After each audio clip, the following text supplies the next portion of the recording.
All right, we're here in the middle of turn 2 and the lines have crashed. I just want to show you the disposition because it's already developing so much more interesting than that last battle was. But what's going on here is the Sumerians were coming out to the left to try and hook around and get a flank position. The Akkadians were doing the same thing on their right-hand side, but because of the way that these initiative sequence worked, the Sumerians left themselves just a little bit too far forward. They attempted to trump to be able to move again. They failed that. Consequently, the Akkadians got to roll their momentum chip. Okay, two things that have changed I wasn't doing correctly last time is everything's a random chit pull, like I talked about, but the chits themselves are differentiated. Many of the chips will be assigned to specific wings throughout the army, and that's defined in the scenario and is done by color. So it's not done in this scenario, but in other ones you might have a wing of one of the pharaohs would have an overcommander with a wing of missile units, and that would be called wing 1, and it would be purple, and there'd be a corresponding chit. So when you draw the chit from the initiative counter, it's just that wing that gets to activate. It's not the whole army. In this scenario, it's a little misleading because they only have 2 chits and they don't divide it up into wings. Everything's done on a per army activation. So you pull your chit, everyone gets to go, and that kind of has exasperated the the subtleties that are involved in the initiative and the maneuver of the sequence. That's going to get a lot more exciting in future scenarios when there's more units on the board. That's number one. But the second thing that I wasn't doing last time is one of those chits is designated as a momentum chit. And maybe that's the same. I'd be curious if that's the same in Chandragupta and the rest of GBOH. So pretend these are the same army. In this case, one's supposed to be Akkadian, one's Sumerian. In this case, you can see that it's infantry. That means that if there was a green infantry wing, that's what would get activated. But also, each army has one chit that's just simply called momentum. And that's what this one is, momentum, right?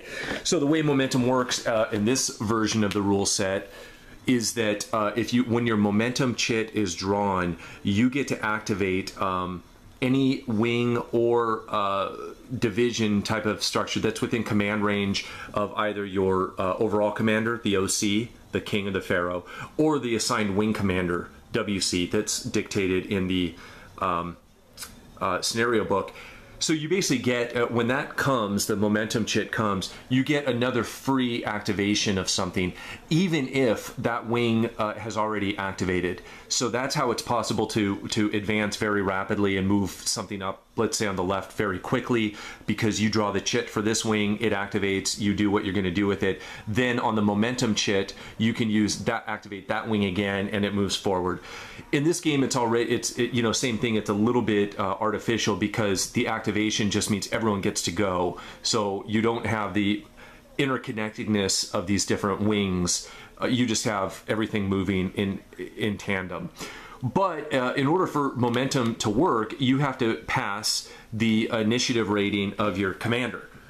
So in this case, this Sumerian king whose name I keep forgetting how to pronounce, it's only a 3. So you have a 0, 1, 2, or 3. You only have a 40% chance of getting to momentum advance. Sargon over here with the Akkadians has an advantage there of 4, right?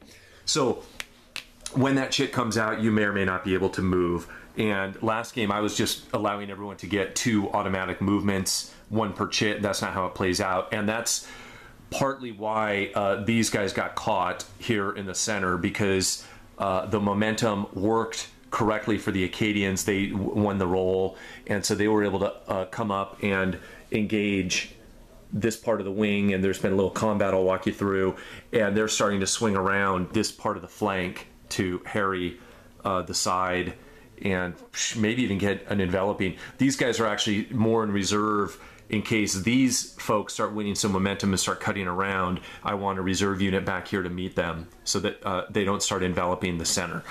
Okay, now, but then the other thing that's cool is you can trump, right? And so once per turn, each overall commander, each of the kings in this scenario, gets to attempt to trump. So your opponent draws their chit, you get to see what it is, then you can trump that will allow you to cancel that activation and instead allow you to activate. It's the same thing. You have to beat your initiative roll. So for this guy, again, he's only got a 40% chance of ever trumping. He's got to roll a 0 through 3 on the dice. An advantage up here for the Acadians because Sargon has a 50% chance of trumping. What is cool, and the reason why I'm explaining this in a roundabout way, if you fail your trump, so you've attempted it and it doesn't go off, now that allows your opponent to put the momentum chit back into the draw pool. So they get a chance for momentum to come up again. If they have not yet used the momentum, when they do activate the momentum chit, they get to put it back into the pool. So basically, if you attempt to trump and you fail it, your opponent is allowed 2 momentum opportunities per turn. Remember that in order for them to be able to use momentum, they have to pass their own initiative roll. So when it draws out, it's not guaranteed that they get the movement, but that's really cool because you get to get a little bit more strategic on it. Like, for example, it's almost reckless for Sargon not to attempt to trump, because even if he fails, and that would only happen, well, that will happen 50% of the time, but it's a better odds than the Sumerians have. But even if he fails, now the Sumerians get to try to attempt momentum twice, but it's only a 40% chance on any given roll that they will enact a momentum. So it's really not that bad of a risk. And so that creates a lot more thoughtfulness to how you're going to engage your troops, and you know, I like that a lot better. You have to think through when you're going to allow something to happen and when you're going to try and prevent something from happening. And it's, of course, I mean, I know it's the same in the Musket and Pike series or similar, but it's that trumping mechanism that made GBOH really famous, and I think it's very cool, and I'm happy to see it starting to work out a little bit. Okay, and then just very quickly, the shock combat was not as bloody as it was last time. So that was last time, I think, was anomalous on some of the dice rolls. The pre-quality, or the pre-shock test for this troop here and here, these two Sumerians both passed the test, so they didn't have to take any hits, cohesion hits or unit hits.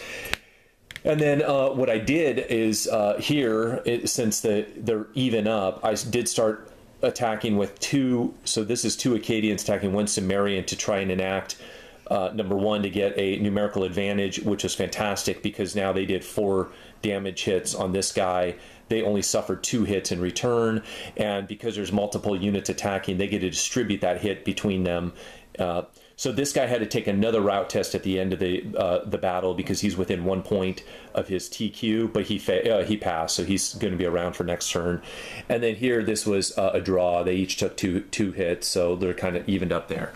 All right, a little bit rambling, but I just wanted to show you how this was developing and, you know, give you an update that now that I'm using some of these mechanisms a little bit more carefully, and I think the initial startup of the troops, it's a lot more interesting. I'll keep you posted.